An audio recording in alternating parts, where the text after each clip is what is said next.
Welcome to the Explore Words, Discover Worlds podcast from Bradford Literature Festival. In this episode, join two exciting voices in speculative fiction, Ayinde and Marve Anson and Chair Sarah Shaffi, as they delve into the craft of world building, from creating magic systems and futuristic technology to developing languages and rich cultural traditions. Recorded live at the 2025 festival in partnership with Future Worlds Prize, this conversation explores how authors shape vivid fictional worlds that captivate readers and reflect real-world complexities.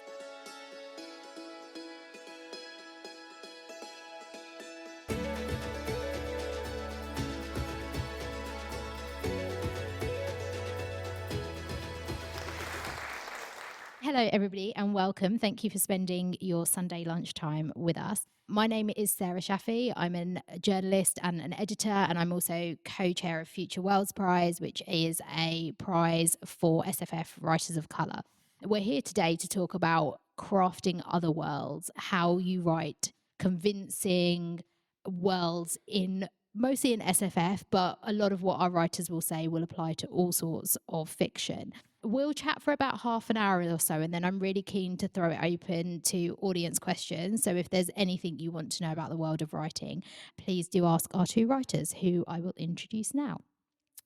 Ayinde was winner of the 2021 Future Worlds Prize, and she's the author of the Sunday Times best-selling A Song of Legends Lost, which is the first in her epic fantasy trilogy, and it was published in April.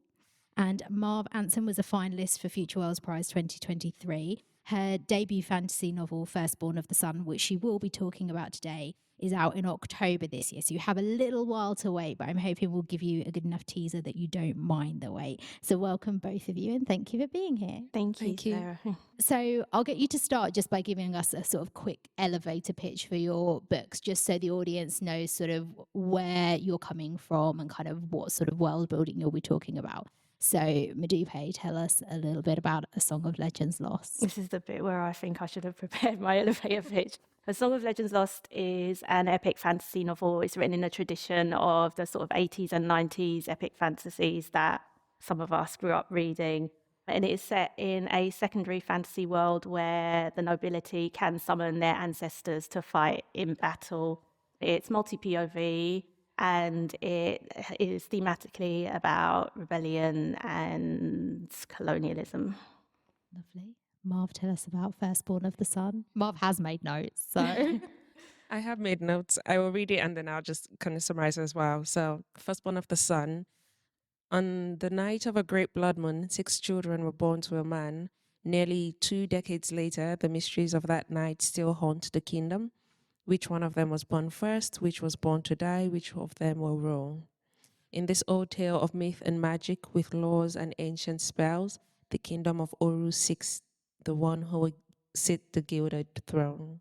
So it's epic fantasy. It's inspired by Yoruba culture, so it pulls on a lot of myths and histories and a lot of political intrigue in situations where like the king has, more than one wife and there's like many children, and exactly what they said actually. So I'd love to hear about where you began when you were building these stories. So was it with a character? Was it with sort of a moment or a scene that has made it into the book? Was it a setting that came to you first? I mean, Madupe, let's talk to you, because I know perhaps you could explain, because I know you've been writing in the world of this is your first published novel, but you've been writing in this world for quite a while. Yeah, I'm not even going to say how long. Probably it's longer than you've been alive. But it's a long time. In terms of where I start, I mean, it's easier for me to think about how I start with, say, short fiction, because I've written a fair amount of short fiction as well. Most of it is also fantasy, and some of it is set in secondary fantasy worlds. Usually I have a combination of things. So because I do love world building, it's one of my favourite parts of the process. I do usually have a scenario, what if we were in a world like such and such? My worlds tend to be, it would usually be some kind of political or cultural difference from our own world. So I will have a what if there was a world where such and such could happen. So what was the what if for this book? Oh my God. a lot of different things. I always say that these books are inspired by the Final Fantasy series of video games. So what if we were in a world where you could summon monsters, but actually they were your ancestors? So that's part of it. And also the other part of it was, what if we were in a world where technology was treated the way we treat artifacts from ancient history, something mysterious from a bygone era? Those were the two sort of what ifs for me. So I do have a what if the world was like this, but I also do usually have a scenario or starting point in terms of a set of events, something like that. That's how it would be for me. Marv, are you similar, or where did Firstborn of the Sun begin? Was it with the sort of the magic idea, the kingdoms, the characters? I think usually I start with characters. So usually I would see a scene, and I would try to build a story around the scene that I'm saying scene too many times, envisioned. But for Firstborn of the Sun, it actually came to me on a flight. And I think it was the magic fast. So I was flying back home over the Sahara, and I had seen lots of ice, lots of snow-capped mountains to be specific, and lots of ice kind of rolling down them over the sands. Since then, I've realized that this is something that happens really frequently. But at the time, I just could not understand it, because I just thought, surely it should have melted by now. This is midday. And there's something about how elements can't change their nature, in nature. So like ice would always melt with heat. Sands would always be hot in the sun. And somehow I just thought that these elements that couldn't change their nature had somehow found this balance. So obviously it probably was cold on the ground or so, whatever. Did not get off the plane to find out. However, I found it just so magical and fantastical that this has happened. And I thought, so the sentence in my mind was, if elements that can't change their nature could manage to find a way to be in balance, how much more like humans? And so that's what I was trying to do with giving humans the kind of extreme cold and extreme heat as magical powers, and trying to get them to fit over each other in the way that I thought this balance had happened.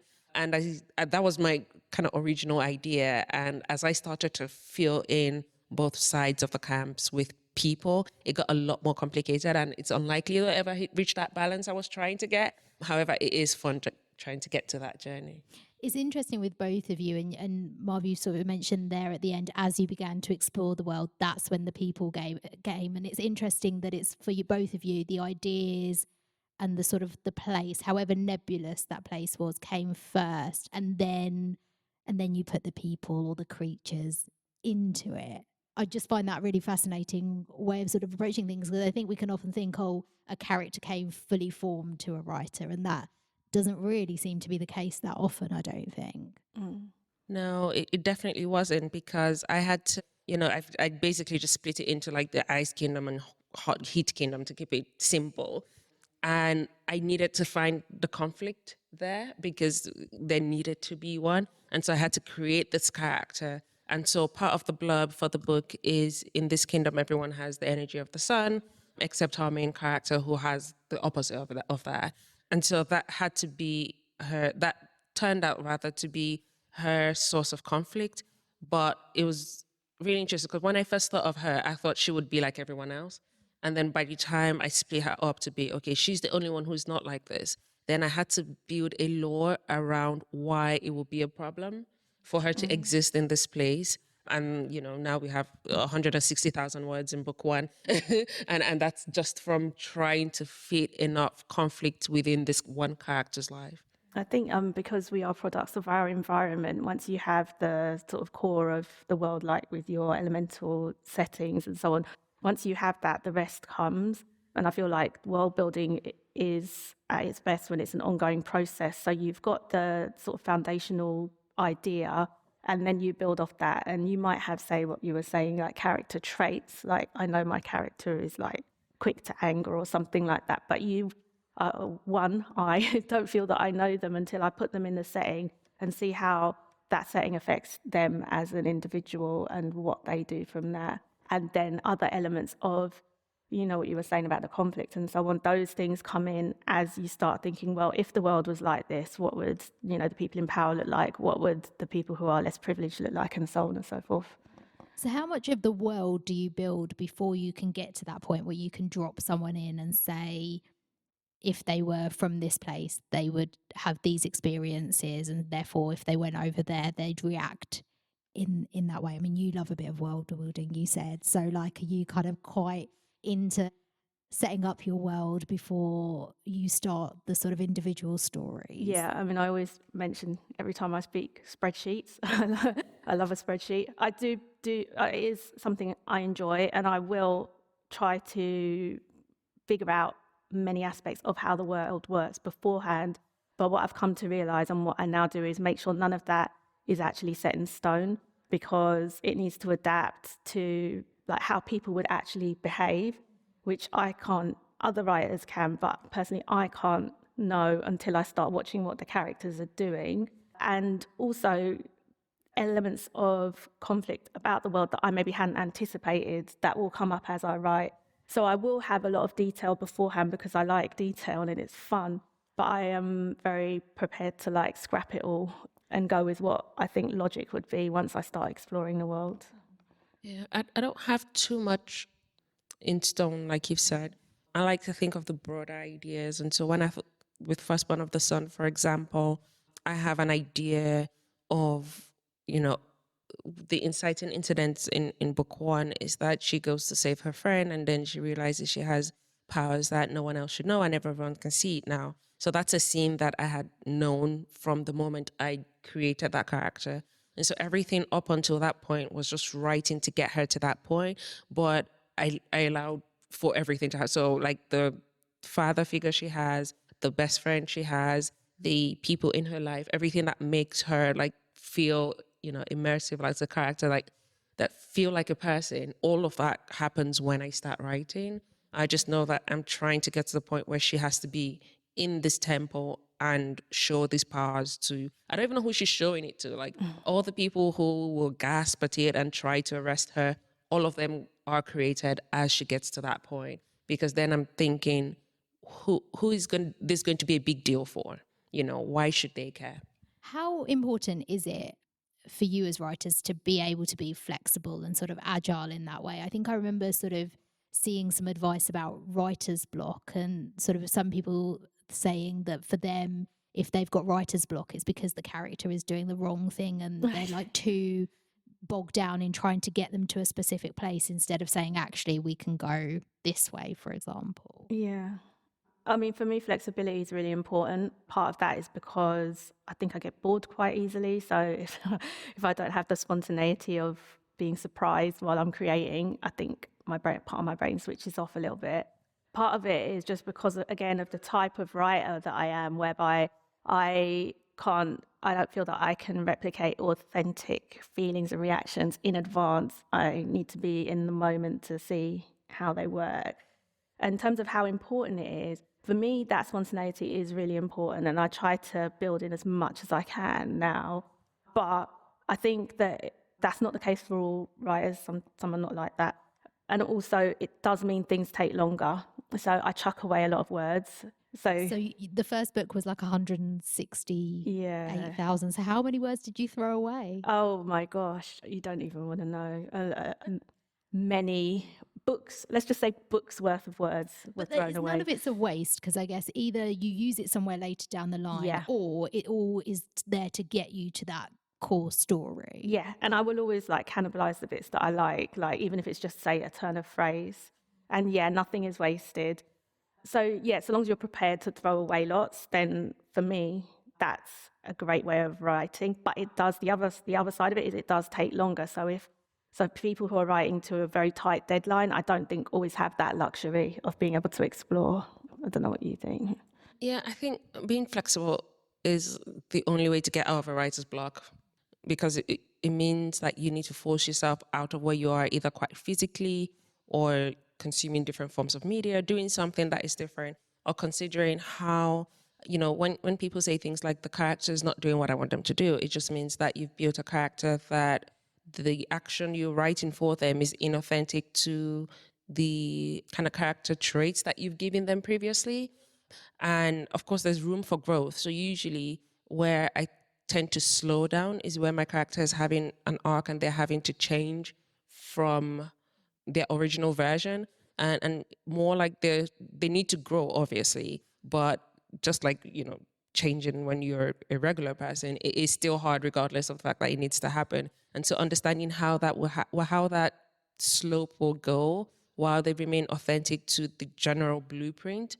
So there needs to be huge flexibility. And also, as a writer, just as a person existing, your experiences change you every day. So if you're, say, writing a story about grief and you go to a funeral on Monday, by Tuesday, you write something different that you would have written on Sunday. And that's just as a result of being right there in the face of it. And so when you consider that the minute you walk out of your house, the minute you wake up, everything you're experiencing is influencing what you're trying to say. And you're finding different ways, better ways to say it. And so if you're trying to hold on to, say, the notes you had from last year, you're no longer that person. And so your brain is basically saying, we can do better, we can do better. And then it tends to be a writer's block because you're struggling to accept that this has to change. One thing that sort of amazes me about the both of you is how you've spoken about your writing, but then you're also somehow creating these amazing stories that are multi POV. And I don't mean like you've got two characters that we're hearing from, like we're both hearing from both of you from like half a dozen or so characters each, and there are many, many more in them. How do you, when you're crafting a story, how do you keep track of everyone and sort of be like, well, if X is there, they don't know Y is doing this, but they can see Z is like doing this, and that's affecting them in whatever way. Like, what's your method for keeping track of everyone and where they are in your world? I use my point of view characters to world build. So to explain or to let the reader know what's happening. And because, it's secondary world, and in Firstborn, the political rules are different from how we have it. So like things like the rules of inheritance and ascension to the throne and things like that. And so because it is different, I try to make sure that anything I consider to be complex as a world building strategy or anything like that, I explain it through two different point of views. So it gives me the opportunity to explain the same thing twice, but using two different point of views means that I can explain it in a way that you don't feel you're reading the same thing twice, but I'm explaining it twice. So like I have like a prince and I have an assassin. If they both explain the same thing, which they do in the book, you won't feel like you're reading it twice, but it will help you to understand the world a bit better. So that's one of my hacks for having more than one point of view. So I have 4 in this one.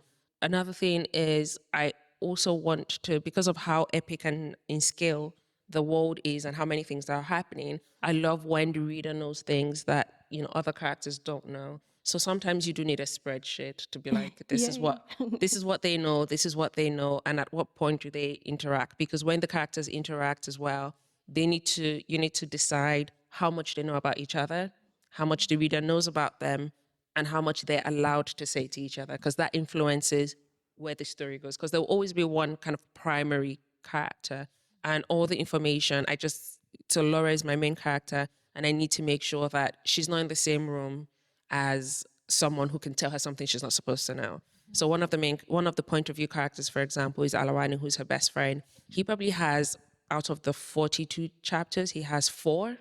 And this is intentional because he knows a lot more than she does. And it's almost like cheating if you're in the mind of someone who knows something the reader should know and you don't tell them. It feels inauthentic that way. So I had to intentionally keep him off the page, just so we don't get to know the things that he does until the end. And then I fill it up with other characters who don't know as much as he does, but are still there to cause enough conflict. Yeah, that's really interesting, because I was thinking about one of the characters who is introduced very, very, very late in book 1 of my trilogy, has some points of view in the second book. And originally there weren't any, because I didn't want to introduce another character. I've already got loads.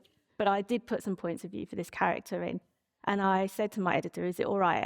It's the same as what you said. It's four chapters, or actually it's 3. And she said to me, oh, I think it's fine because this character has a lot of power. And what you were saying, you don't want to see too much of them. So yeah, that's interesting to hear that from someone else as well. And then in terms of keeping track, for me, I write by character all the way through, or by location. So I will do one character's arc all the way through. I couldn't do that. So I don't, here's where the chaos comes. So I do, when I say I write one character's arc all the way through, what I do is I'll write until I hit a roadblock. Not writer's block so much, but just how am I going to get this person there? I feel like they should be there. I can't figure out how, or this feels wrong and I can't feel what I should do right. Then I'll switch to another character, do the same thing until I get stuck. Then I might go back to the first one. But I write them in silos, so to speak. If it's like, so for example, in book 2, a lot of action takes place in one setting, but there are 2 characters there, then I will write the characters together. But I do those things separately. Then I do what I now know is called reverse outlining. I didn't have that terminology when I started doing it. So then I will go through each chapter, write down the key things that have happened. And then when I come to put everything together, I will look at the sort of inconsistencies you were talking about, like, oh, well, why this character knows this bit, but should they know that yet? And how does the fact that this character has done this affect that person? So once I've got the outline and I can look very clearly at the individual points, that's when I bring everything together, so to speak. That's incredible. That's not, okay. Marva's like, what are you doing? So much work. I don't necessarily recommend it. It depends how much you enjoy chaos. No, I don't like to. I know sometimes you have to lose words, but I try to not. So I couldn't write like 200,000 words and like lose 100. I would die. Yeah. So I write chronologically, and this means that I am a bit slower. But I write chapter 1 and chapter 2, and people say sometimes to not go back to edit. It is good advice. However, I do go back to edit. So if I remember something, and this is because my world is building out chapter by chapter and scene by scene. So I don't know who's going to be in that scene with that character in chapter 5 until I've reached in chapter 1 to 4, because I kind of create my side characters as I go as well.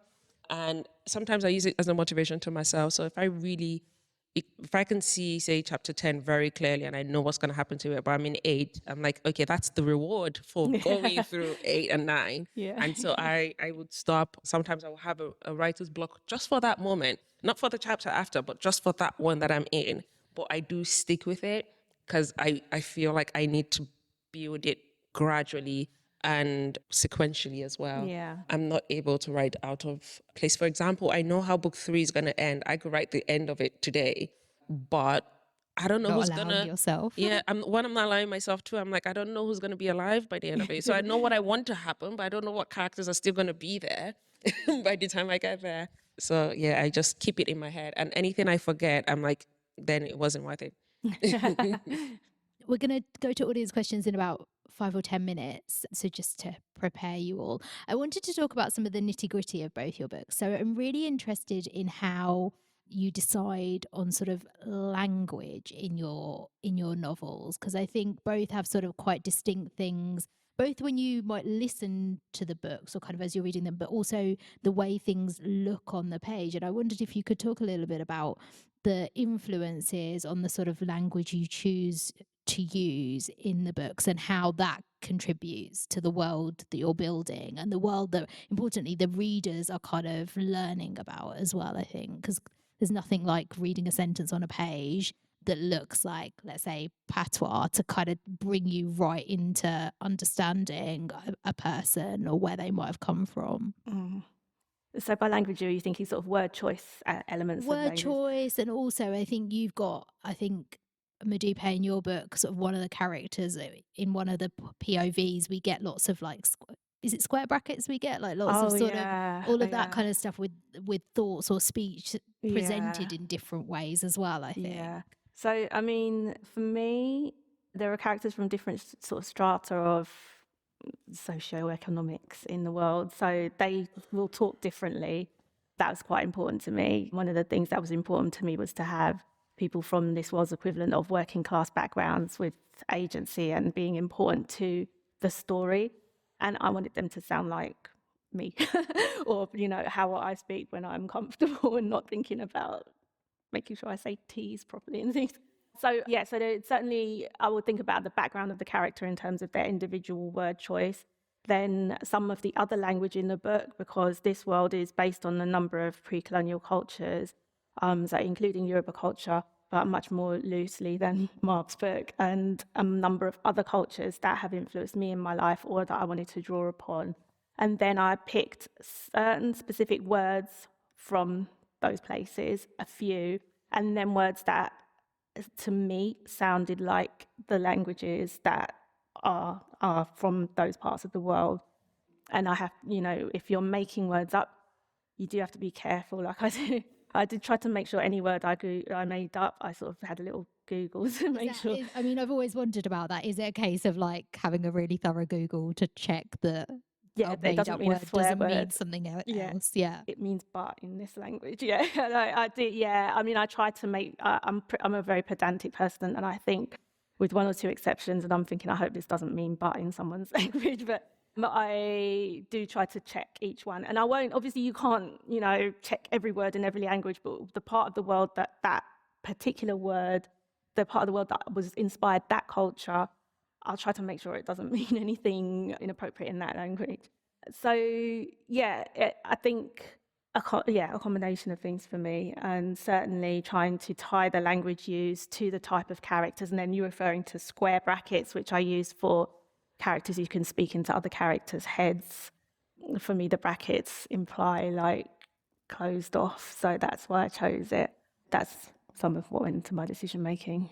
So my books, because it's really heavily inspired by Yoruba culture, there's lots of Yoruba in it. So the entire cast, is Yoruba. I have imagined it as a world where the Yoruba Empire continued to expand without the influence of colonization. And I treat the reader as someone who is kind of visiting this world, and you're almost like peeking into what they're doing and listening that way.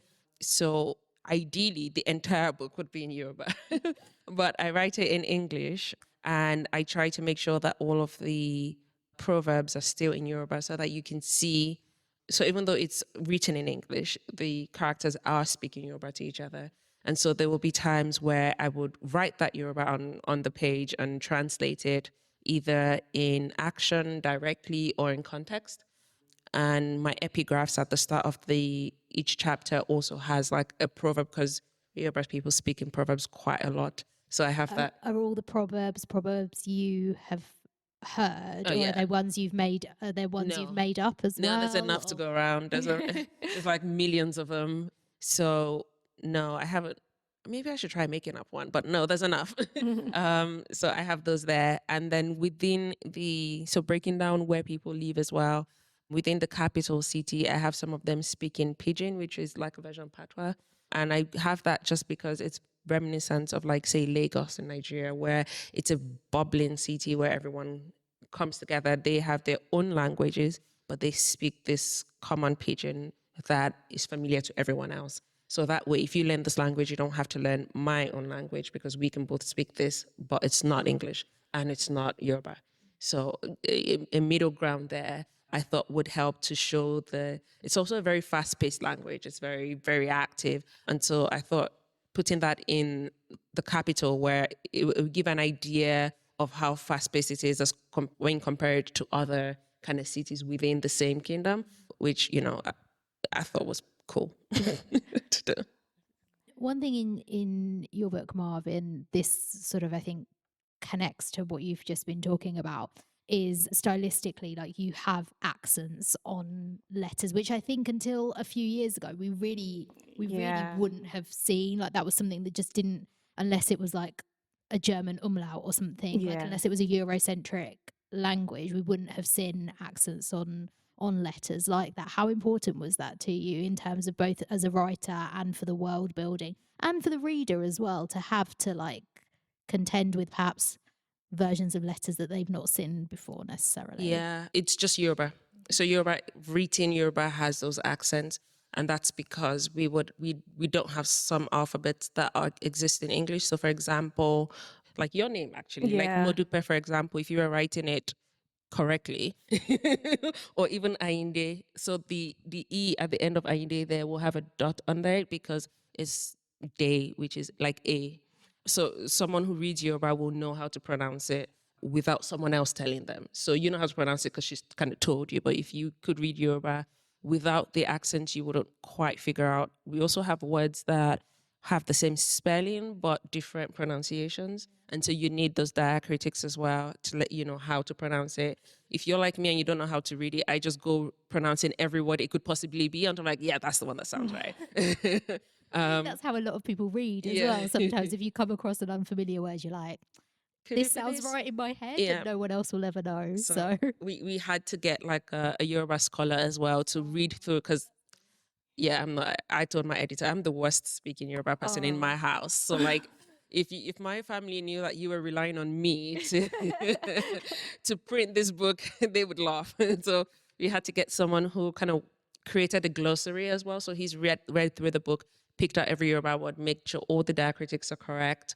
I have him on WhatsApp. So like literally when I write at night, usually at like 12 midnight, I'm just like, just confirming that this dot is supposed to be on top and not below and things like that. So yeah, it is great to have the investment from even the publisher to realize that it's really important to write it as it should be written. Whether or not you know how to read it is irrelevant, because the people who do. Yeah, because it actually doesn't make sense without it. I mean, I don't speak Yoruba, but I know they're different words because it's a tonal language. The way you say the word makes it a completely different word.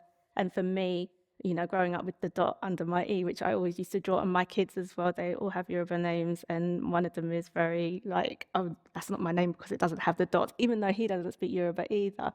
It's really uplifting to see books written like that now. And also I see people's names on social media now and they have it written correctly like that. And it really, that's the sort of representation that really matters and is really uplifting to see.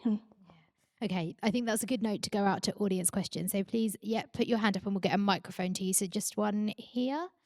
So it was two main points. The first point was Future Worlds Prize. Without looking today, I didn't know anything about it. So if I just get an insight into that, if it's a competition, etc. If so, how can you enter? And the second point is about getting your work out there. So particularly if you're writing Otherworlds or crafting Otherworlds, does it come under the fantasy genre? And to the agent, when you're selling that, or when you're giving it, is it usually just the first chapter? And what are some tips you can do?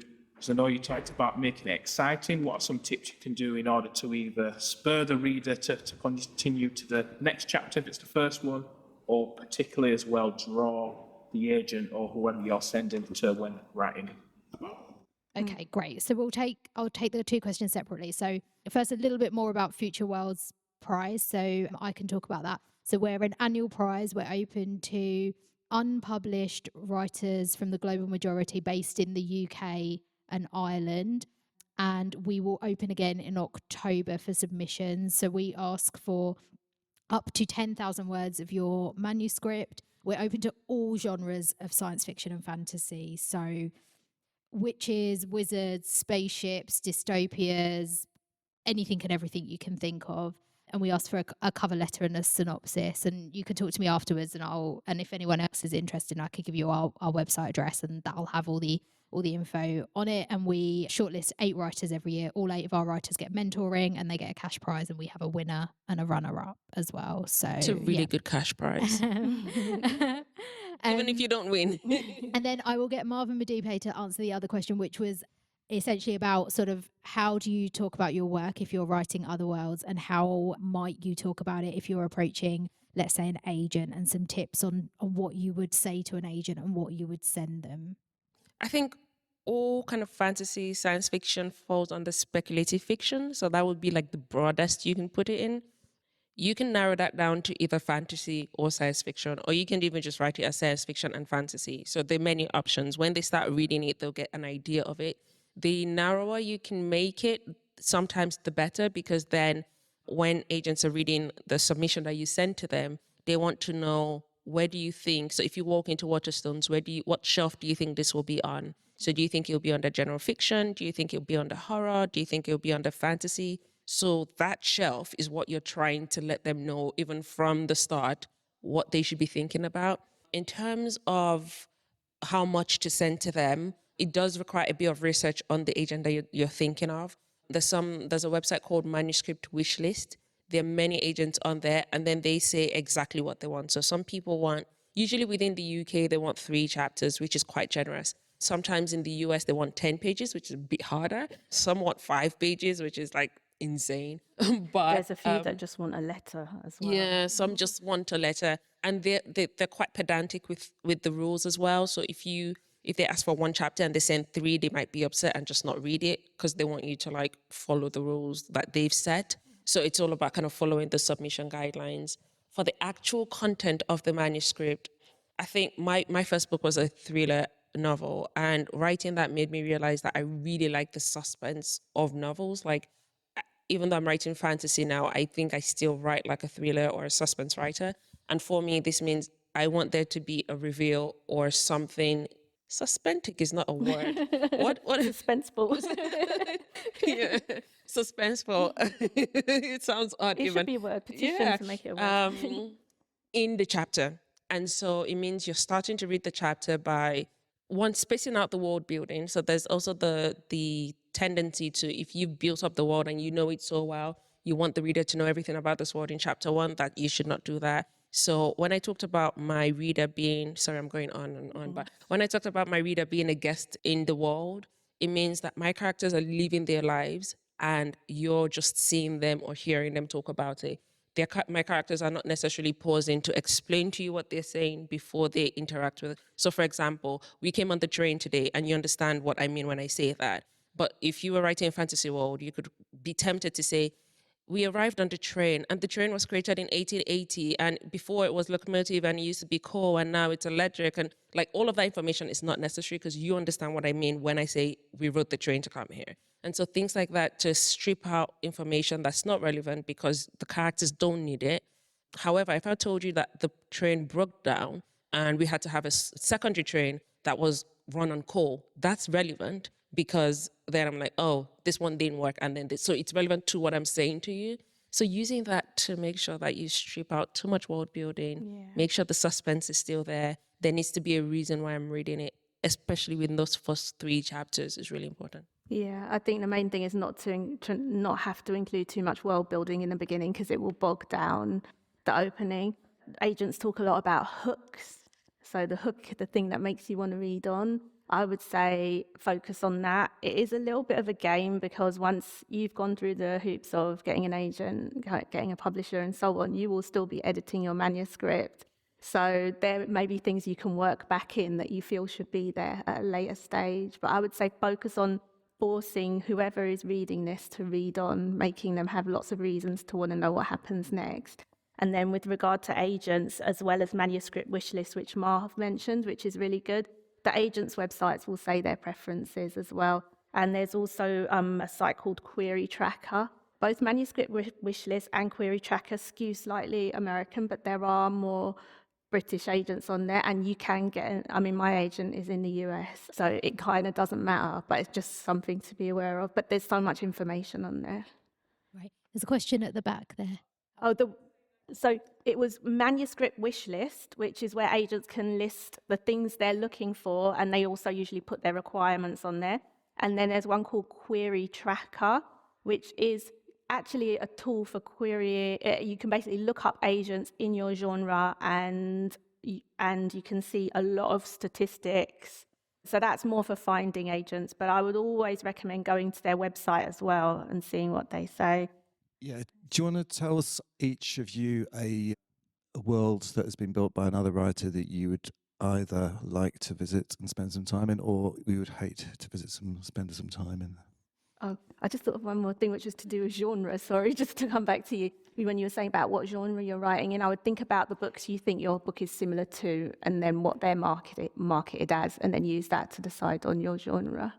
I could just also say maybe you could talk about your own one and whether you would like to be there or not.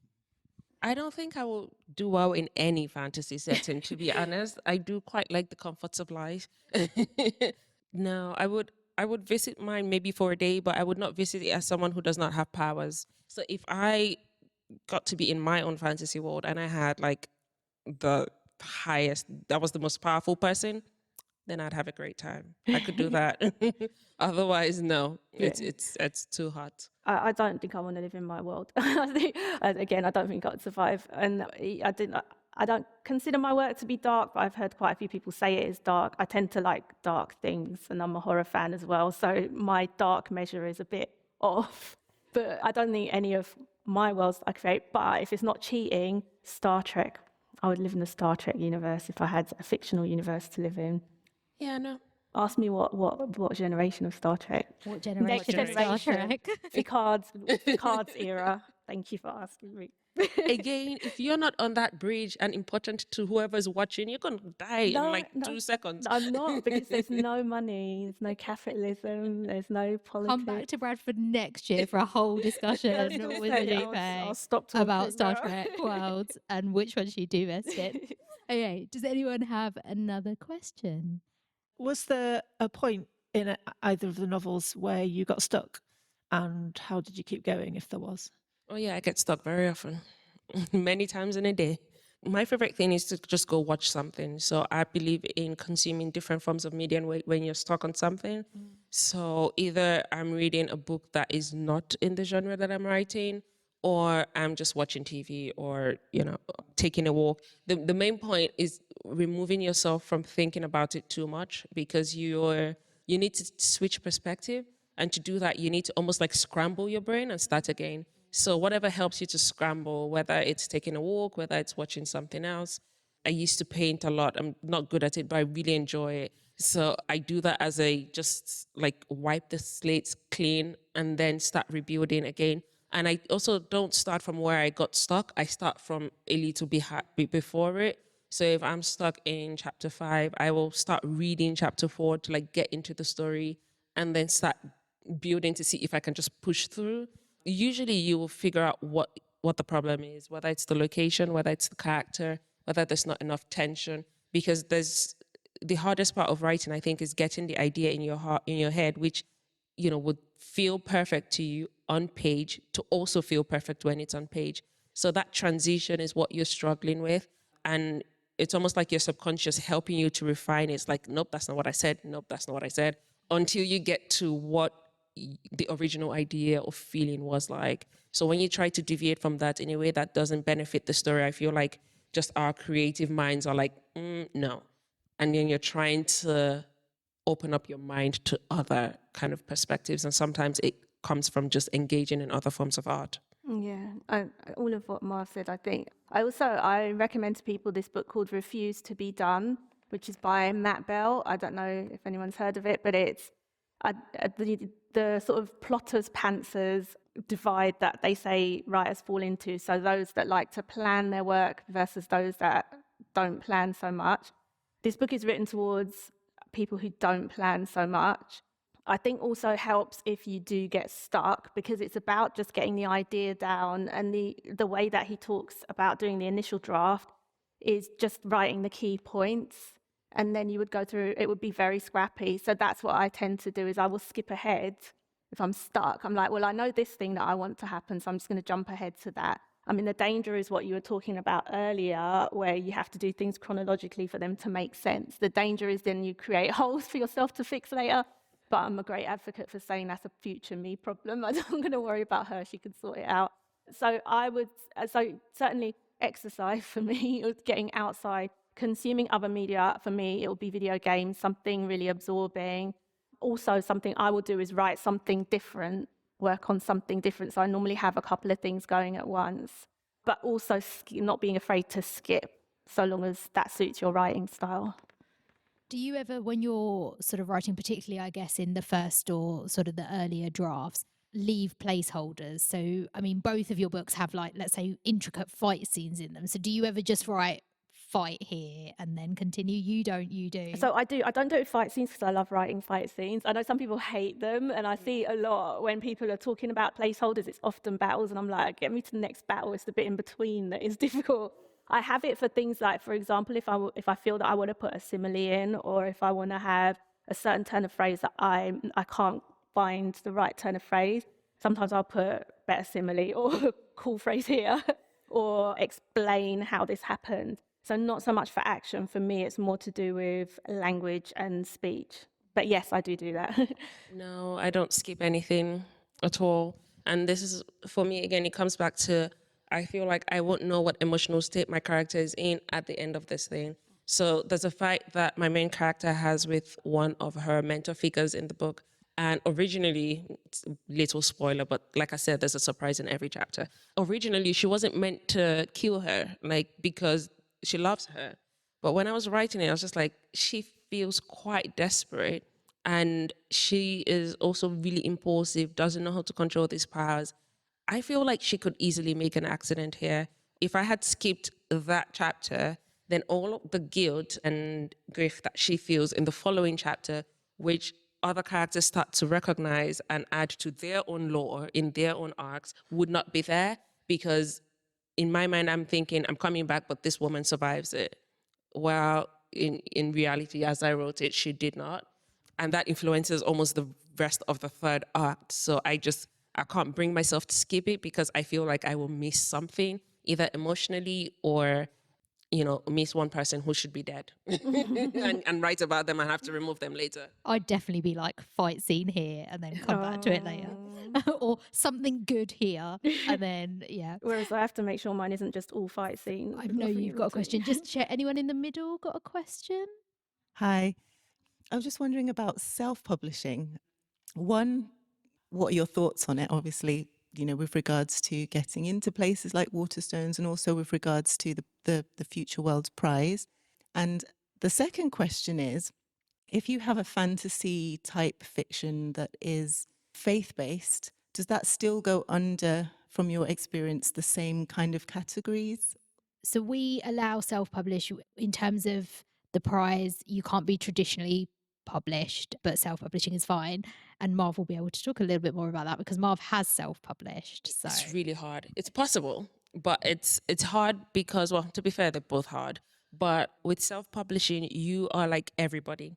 You are your own marketer, advertiser, well, you shouldn't be your only editor. You should get an external editor, but you are like a project manager as well as a writer. And so you need to write your draft, finish it, hire an editor. That's really important. And probably a copy editor and then a proofreader, because the more you read it, the less errors you'll be able to see. You need extra eyes anyways. Once all of that is done, you almost need to like take off the writer hat and say, now I'm a publisher. And so that means you're hiring someone to do your cover. You're not thinking, oh, I really like blue. You're thinking, what? You're doing market research and looking for other books in the industry that are like yours and picking elements from there such that when a reader sees your book, they can immediately associate it with something else. And so you need to remove all of this is my book and my baby, to this is a business decision. And I'm making decisions so that I can make money from this thing, like if that's what you want to do anyways. And so it takes on there's a lot of business aspects to it that you need to be a decision maker for. And there's a lot more kind of research, because it's almost like if you don't do something today, it's not going to get done. But if I don't do something today, like someone on my team would do it, that kind of thing. So you can't quite delegate, except if you then start hiring people to do like different bits. And there are some things that you do need to hire people for. One would be getting an editor. That's like the main primary one, just because your competition is traditionally published books, because you're coming to the same market. It doesn't matter how you do it. And so, your reader wants to be able to open your book and open a traditional published book and see it as the same product. So they would want to see typos, they would want it to have a coherent plot, the same way they expect that from other books. So, and with Waterstone, so you can upload your manuscript to Amazon or to Ingram Spark. Those are the kind of two ones that would print your book, print on demand. With Ingram, if you put it on Ingram, Waterstones will be able to order it. However, the way it works in the UK, they give each store a lot of autonomy. So it depends on the store. They can choose to carry your book and they can choose to not carry your book. I would try your local Waterstones. If they do want to stock your book, if you go through Ingram, they'll be able to order it from a place called Gardeners and then get it in store. However, it is really tricky just because it's up to the store manager.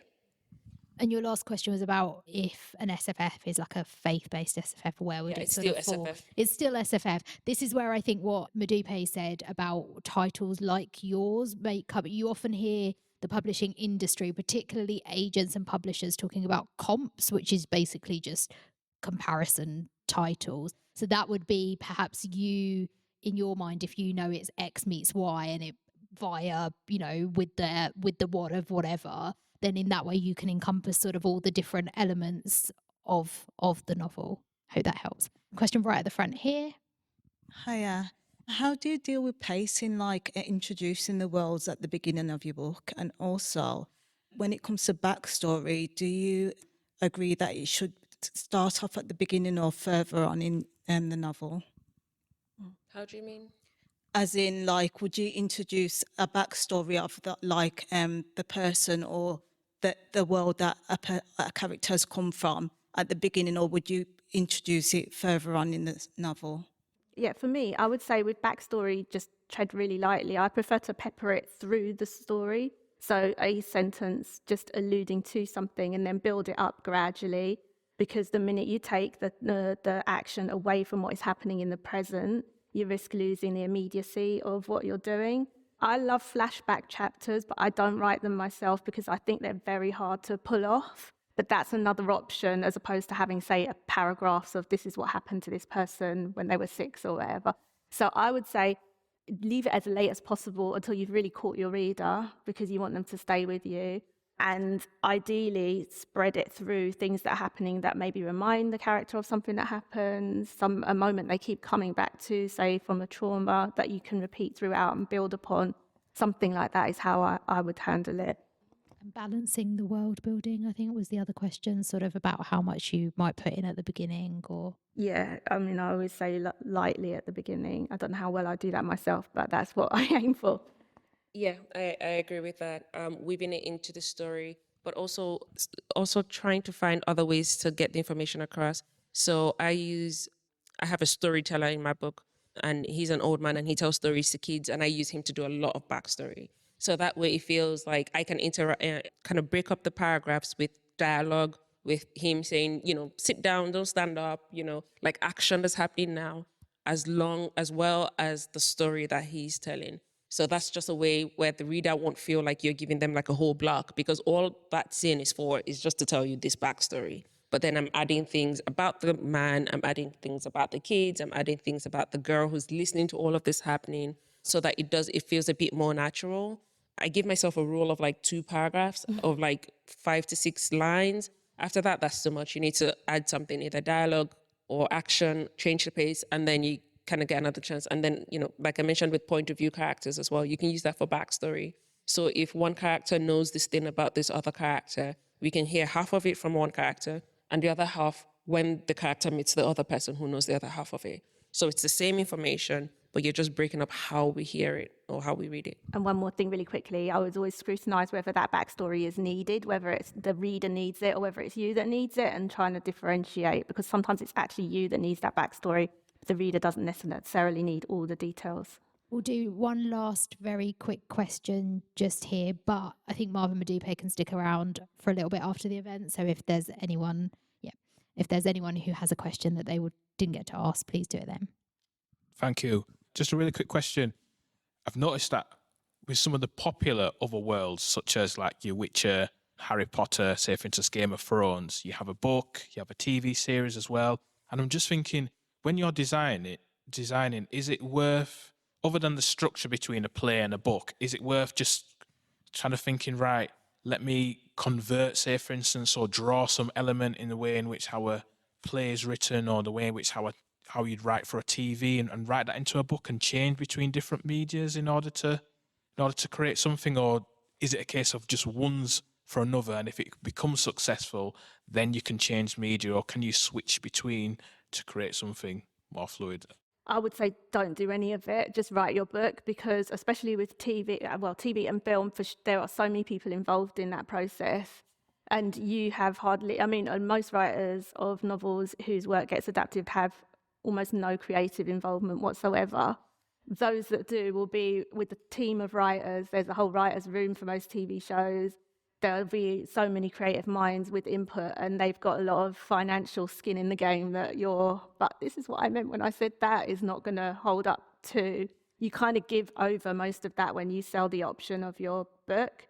In terms of, but to be more cynical, there are some books that will be more readily adapted than others. My book, with many big battles and magical things happening, is not going to be adapted, is less likely to be adapted than, say, a thriller with like no special effects involved. So if you were ever thinking about which idea should I go with, which is more likely to be picked up by TV, it will be the one that costs them less.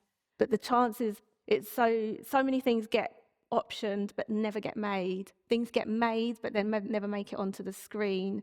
And it's quite a heartbreaking process that I've seen with other writers. So I would say put that out of your mind. Unless you want to write a whole script and that's a separate art, is my advice. I don't know if you guys have anything to that's say. a good note to end on. Write the book that you want to write. That is all we have time for. Thank you all so much for coming and for your questions. And as I say, if there's anything you do want to ask, just pop on over or we'll go out into the hallway. But in the meantime, please join me in thanking Marve and Modupe for their time.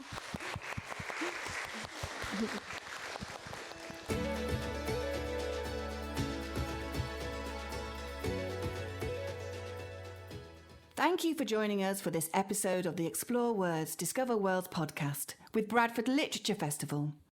If you enjoyed this episode and you'd like to help support the podcast, please subscribe, share this episode with others and leave a rating.